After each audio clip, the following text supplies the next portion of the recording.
Hey everyone, and welcome to Digitally Twisted Outlaws. Newcomers, outlaws, glad to have you back. So this is my official response, reaction, excitement, and a thank you to Shadiversity's making a functional giant sword.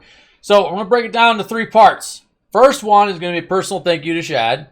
Second one is going to be my argument against saying that giant swords are not functional, and using my own expertise, my own knowledge, my own past experience. Remember, I've been trained to do this now for a year, okay? And I can say with 100% confirmation and confidence that I am the first giant swordsman to actually practice this and make this a reality and publish it, and also creating a giant sword form that I call the Colossus, okay? And then third, I talked a little bit about Shad's his Titan sword and my thoughts on it and where he should go with it, and how I also think it's going to be good for the community. Okay, so first of all, let's get started. Shad, personal thank you. When you came out with your video, I was super excited. I got my Dragon Slayer back in 2017 with the idea that I was going to basically be the first giant swordsman and work towards it. I was watching way too much Berserk, and I got motivated, and an awesome guy named Pretty Hate Machining came and built this sword for me, and it was amazing. Got it, didn't know what the heck I was doing, and I had to go shelve it for pretty much 3 to 4 years. Finally pulled it out a year ago, and then I got serious about it, and I said, hey, I'm going to do a world record destroying 100 targets, 6 meters apart each, in record time, with a 48-pound boom, still Dragon Slayer. And I'm still doing that. And honestly, when you released your last video about giant swords, you were like the first one that I've seen across the internet to actually start trying to push giant swords and make it a reality in the way you saw it. And I was super excited. I did a reaction to it. That video blew my channel up, and it helped get me to where I am today. So thank you, sir.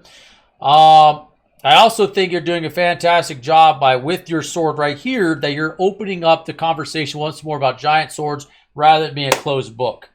Personally, I think the sword community has a lot to thank you, because I think we need a lot of new life breathed into the giant sword, and also the sword community and interest in medieval swords in general. Obviously, you are going down a different path than I am. I'm going down the more realistic path because I've been training for a year, and honestly, I think I have a lot to I do have a lot to bring as well and offer to the giant sword community as we start to build up more and more. And as far as I'm concerned, you and I are the founders of it. So there's that. Okay, but now let's talk a little bit about the word functional. So a lot of people bring up the word functional.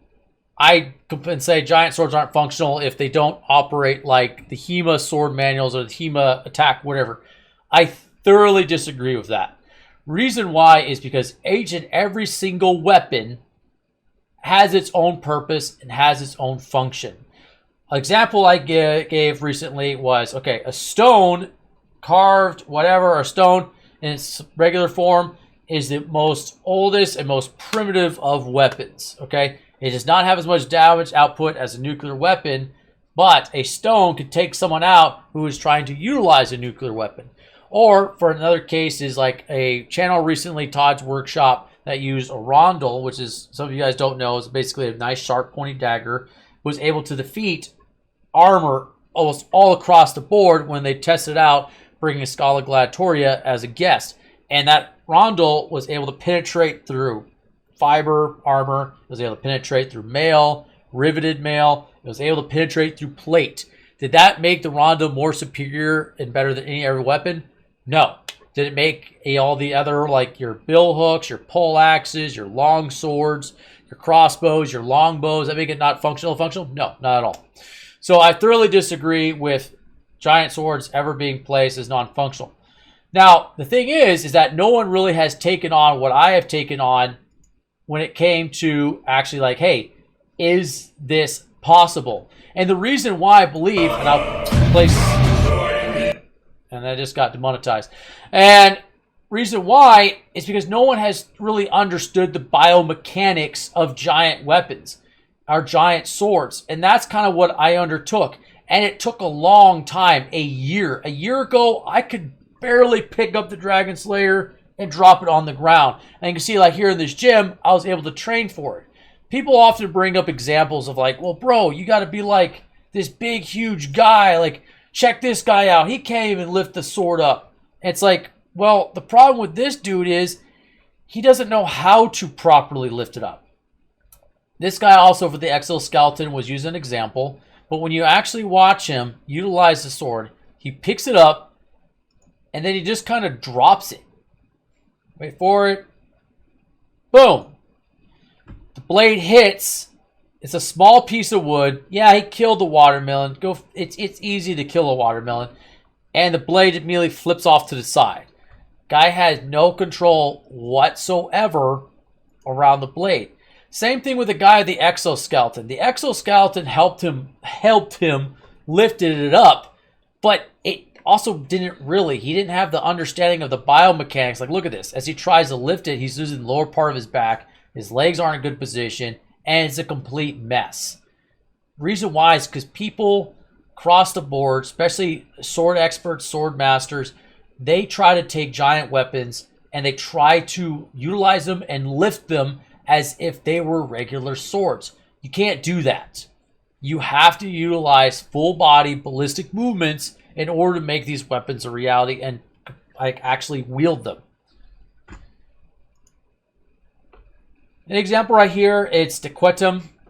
And this is like, again, like comparing apples to oranges, swords to axes. It's just not really a good, fair comparison. Weapons operate differently. They have different advantages.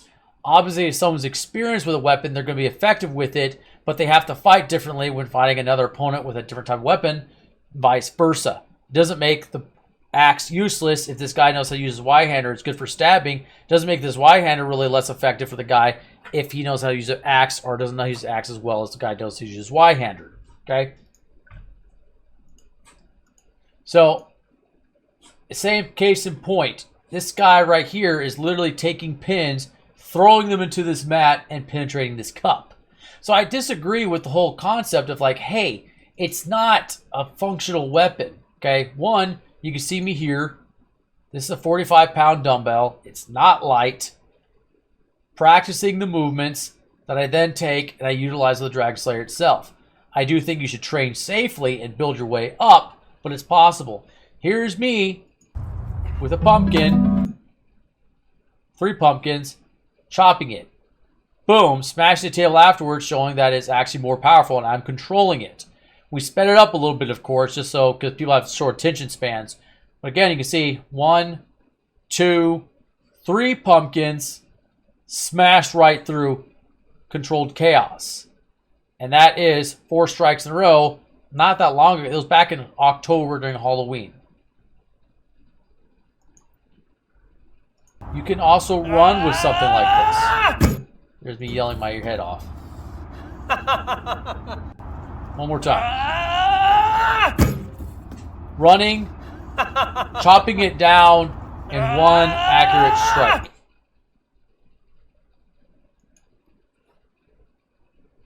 More thorough control. Here I am cutting a piece of cake.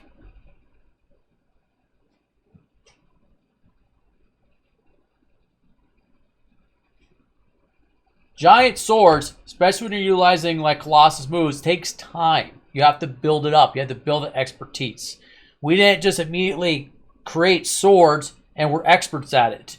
Those skills and techniques had to develop over thousands of years. A lot of techniques which we've lost to this day.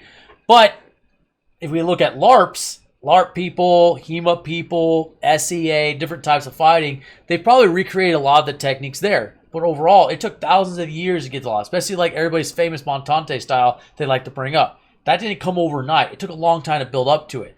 Yes, the swords were lighter, much lighter, but those skills and techniques had to be developed. And that's what I'm doing right now. And also now it looks like guys like Shad is also developing that ideas to make giant swords more of a reality. And I don't think Shad, his first video he's saying that he wanted to do in fantasy, but this most recent one, not so much. This is now Shad stepping into reality and away from fantasy because he senses opportunity. And it's true, there's a lot of opportunity to be had with this. A lot of opportunity, and again, you can put combo moves together. Yeah, we sped this one up a little bit, so I'm not trying to put wolves over your eyes. Look, this is combo move. That's 1, 2, 3, 4, 5, 6, 7. Boom. Those are 7 movements all together. Granted, they're not like super high speed, but they are lethal. Now, my main argument too with people when it comes to giant swords is that you are not looking at a weapon that is like, at this time, not meant for one-on-one dueling. You definitely can do 1 versus 1, but definitely not a beginner. And I can still consider myself a beginner at my own technique that I'm developing. I'm just not there yet. I haven't built the strength, I haven't built the endurance, the speed, the control. It's much closer than it was, but it's still not 100% there yet. Let me close some of these so we don't completely lose everything. Okay. So it's something in development. Now, people ask me all the time, David, what do you really consider giant swords? Giant swords, to me, they have to have the weight. It's its advantage and also what people consider a disadvantage. But for me, if you build it up and build strength, Dragon Slayers can defeat pretty much all types of armor. We've actually recently completed testing on modern body day armor, and the results were phenomenal.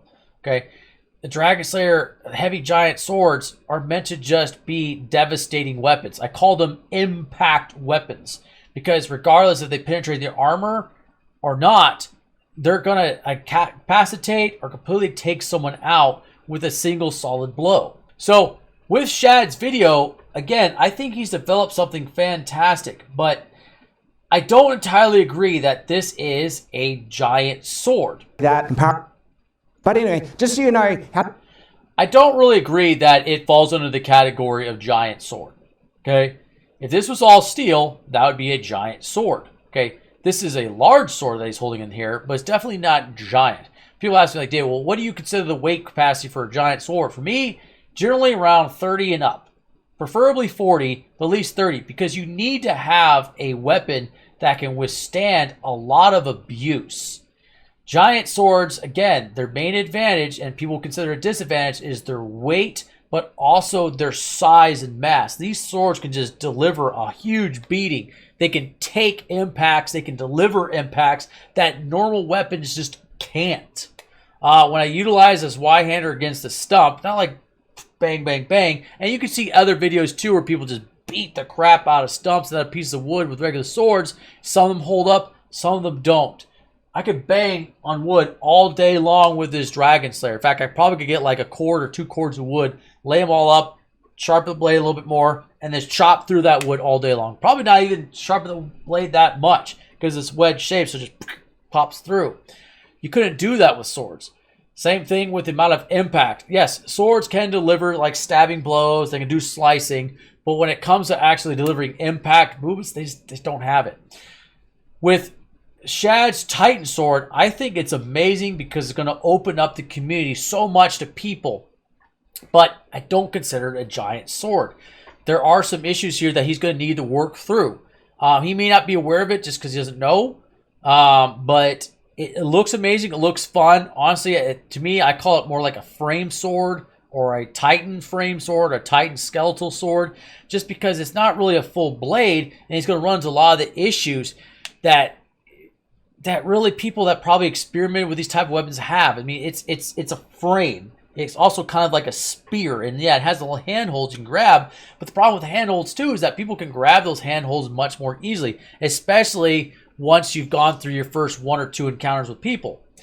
Now, again, I'm not bashing it. I think it's a very unique design. I think it's fantastic. I just wouldn't label a giant sword because I don't think it's going to take a lot of impact. Now, down in his comment section, he's talked about how he's thinking about building a aluminum version and maybe possibly a carbon fiber version.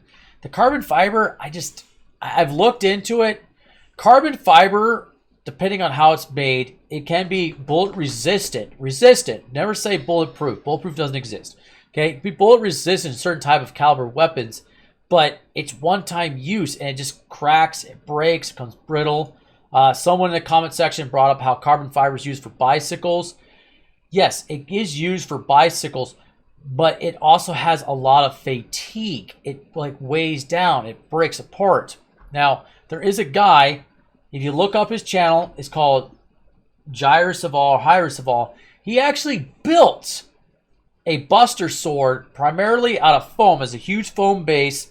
It has a steel handle, and he put aluminum inside the handle, help balance it out a little bit, and he used lead on the other side, and then he used titanium, a titanium blade, sharpened it up, and then he put carbon fiber on the outside, I think really just for looks, but also help keep it together, and he built a sword out of it.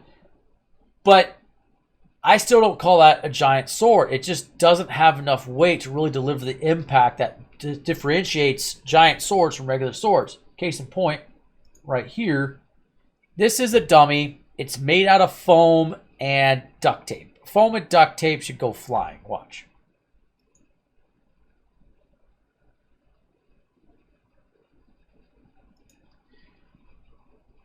Now, later on, he does pretty much wipe out it when he jumps up and delivers one final blow. But that's after he's been hacking and slashing it over and over. And in fact, I totally recommend you guys go take a look at his channel. And Shad, too, should definitely take a look, see how he developed this sword, because it has been done before. But notice how he's not really hitting anything hard. Throughout this video, he hits his little duct tape man. He chops up some water bottles. He murders some watermelons right here. He murders through some watermelons. He does chop away a couple water bottles. But when it comes to actually impacting and engaging with harder materials like hardwood, steel, like hardened Kevlar body armor, stuff like that, rocks, ground, wood, hardened plastic, all the stuff, he doesn't really do that because the sword wouldn't really hold up. And that's the issue too when people want to call it a giant sword, is it has to be able to withstand all this abuse, this stress. Like, you just cannot just be swinging around killing a couple of watermelons and other things. My sword, especially with a lot of these videos, I've destroyed bed frames with them. I've destroyed dressers with them. I've beaten up wooden targets. One of the videos we're going to release right now, I really beat the crap out of modern day armor, and I destroyed the table underneath. This sword could not stand it. And I'm not 100% convinced that Shad's design could either. At least not yet. Over time, I think it will. So that's my initial thoughts about it. I'm not too certain. I definitely don't consider it a giant sword. Now, that's not to say that Shad hasn't invented something fantastic. I think he has. I think he's going to go very far. He's going to open up a lot of discussion with giant swords. So I think it's a phenomenal thing. It's a phenomenal venture. I wish him the best. I hope he can capitalize on it. I hope he can sell it. I hope he can get people using it. I just personally, I don't call it a giant sword. Not yet. I just don't think it has the weight. I just don't think it has the tough density. And I think it's a long way to go. That could change, and he could make something that's absolutely phenomenal. Anyways, thank you all for hearing me out. Again, Shad, thank you. I think you've done fantastic things. I think my reaction to your video helped skyrocket mine, helped get it monetized, helped get me where I am today. Granted, I put a year's worth of hard work into it, so you don't take all the credit. You just take part of the credit. All right. Thank you, everyone. Hope you have a great one. Thanks for watching. We'll see you next time.